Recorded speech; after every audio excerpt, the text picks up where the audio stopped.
जिंदगी का तरीका देता है। जन कल्याण, मानव कल्याण, प्राणी मात्र के हित के लिए अपना पावन संदेश देता है। केवल भारत का मतलब सीधा सीधा भारत का बच्चा बच्चा।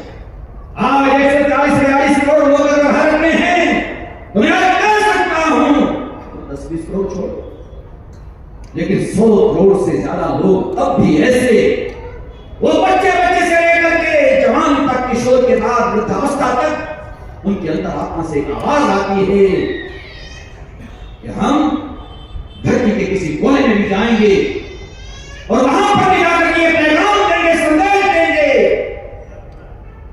सब जन हिताय सब जन सुखाय, सबका कल्याण होना चाहिए, सबका भला होना चाहिए। जो दूसरों का भला चाहता है वो भारत का है, वो सनातन का है। भारत की मूल परंपरा, भारत का मूल, भारत का आधार, हमारा वो वैदिक सनातन धर्म, वो सनातन परंपरा है। क्या है सनातन? जो जीवन देता है, जीवन किसी का देता नहीं, जो हर एक का भला चाहता है, दूसरों के हित में होता है, हर एक का कल्याण करता है, किसी का बुरा नहीं चाहता है, भूखे को भोजन कराता है, प्यासे को पानी पिलाता है, गिरे को जमीन से उठाता है, जात बिरादरी से ऊपर हो जाता है, प्राणी मात्र के भी काम आता है। यहाँ तो मछलियों और चींटियों को दाना डाला जाता है, पक्षियों को दाना डाला जाता है, उनको आटा डाला जाता है। अरे और छोड़ो, वो सनातन की परंपरा, इस सनातन परंपरा में तो नाग पंचमी मना करके नागों को भी दूध पिलाया जाता है। वो सनातन परंपरा जो किसी का अहित नहीं चाहता, किसी का बुरा नहीं चाहता। हाँ, शके शाकी समझ रहे तभी हो जाता।